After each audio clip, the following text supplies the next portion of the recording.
کاروبار اور بزنس سے خودداری آئے گی، خود کفیل ہوگا، اور جب تک ہم بزنس کے دنیا میں جائیں گے نہیں، کاروبار کے دنیا میں جائیں گے نہیں، ہمارے تو حکمران حضرات بھی بھیک مانگتے ہیں، ہم اپنی زندگی کو وقف کر دیتے ہیں مانگنے کے لیے، پھر تو حاجات اور ضروریات بھی ختم ہو جاتے ہیں۔ یہ مانگنا اتنا ایک بدترین صفت ہے کہ یہ انسان سے خودداری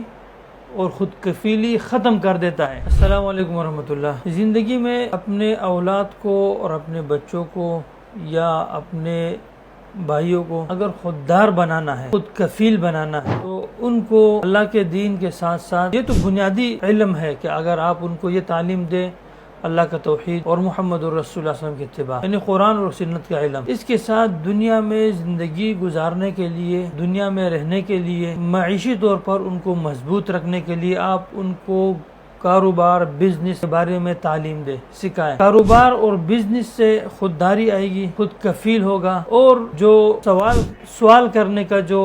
صفت ہے، مانگنے کا جو صفت ہے، اور یہ یعنی مذموم صفت ہے، مانگنا، سوال کرنا، یہ ایک مذموم صفت ہے۔ اس سے اللہ کے نبی محمد الرسول اللہ صلی اللہ علیہ وسلم نے ایک مذموم عمل قرار دیا ہے، ایک بدترین عمل قرار دیا ہے۔ ضرورت کی بنا پر اگر کوئی کسی سے کوئی چیز مانگ لیتا ہے تعاون کی صورت میں، وَتَعَاوَنُوا عَلَى الْبِرِّ وَالتَّقْوَىٰ،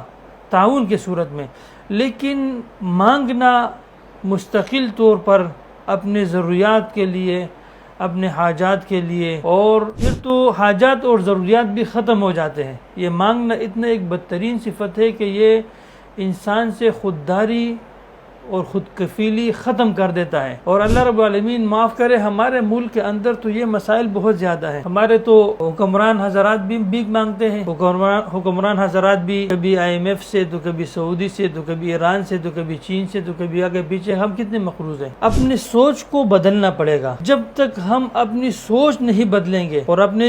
جو جنریشن ہے اس کا سوچ نہیں بدلیں گے، ہم میں خودداری نہیں آئیں گی۔ جب تک ہم بزنس کے دنیا میں جائیں گے نہیں، کاروبار کے دنیا میں جائیں گے نہیں، تو خود ذمہ داری جو ہے، خود کفیلی جو ہے، وہ ہمارے اندر آئے گی نہیں۔ اور اللہ رب العالمین کو وہ آدمی پسند ہے، محبوب ہے، جو دینے والا ہو، لینے والا نہ ہو، مانگنے والا نہ ہو۔ مانگنے کی جو صفت ہے، اس کے لیے اگر آپ کوئی بھی بہانے بناؤ، کوئی نام اس کو دے دو، کوئی سے بھی نام دے دو۔ میری ایک بات ہو رہی تھی کچھ ساتھیوں کے بیچ میں، تو اس موضوع پہ بات چلی، میں نے ان کو دعوت دی اس طرف کہ آپ خود کفیل بنے، کاروبار کی طرف آئے، تجارت کی طرف آئے، تو ان کے ذہن میں نیگیٹو چیزیں چل رہی تھی، کافی چیزیں تھی، میں نہیں بتانا چاہتا، لیکن ایک انہوں نے دیکھو یہ سوال یعنی چندہ، سوال اور چندے کی مثال یہ دے دی، کہا کہ چندہ تو اللہ کے رسول صلی اللہ علیہ وسلم نے بھی کیے، غزوات میں ضرورت پڑا ہے تو چندہ کیے۔ اس کا جواب میں نے اس وقت بھی دیا تھا اور آج آپ کے سامنے بھی اس کا جواب دے رہا ہوں میں آپ کو۔ دیکھو اپنے ذہن سے چیزیں نکالو، وہ زندگی میں رسول اللہ صلی اللہ علیہ وسلم کے کسی خاص موقع پر اور کسی خاص وقت،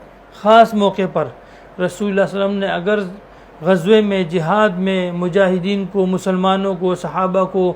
ضرورت تھا، چندے کے لیے اعلان کیے، تو وہ ایک خاص موقع ہے۔ یہاں ہم اپنی پوری زندگی اسی میں لگا لیتے ہیں، ہم اپنی زندگی کو وقف کر دیتے ہیں مانگنے کے لیے، چندے کے لیے، سوال کے لیے، ہم اپنی زندگی کو وقف کر دیتے ہیں، جبکہ اللہ رب العالمین نے ہمیں اتنی صلاحیتیں دی ہے۔ اگر ہم اپنے صلاحیتوں کو استعمال کرنا شروع کر دیں تو اللہ رب العالمین ہمارے لیے رزق، معیشت کے اتنے راستے کھول دے، بزنس کاروبار کے اتنے راستے کھول دیں کہ ہم لینے کے بجائے ہم دینے والے بن جائیں، ہمارا معاشرہ مضبوط ہو جائے، ہمارا گھر مضبوط ہو جائے، ہمارے جو دعوت کا فیلڈ ہے وہ مضبوط ہو جائے، سب راستے ہمارے لیے آسان ہو جائیں۔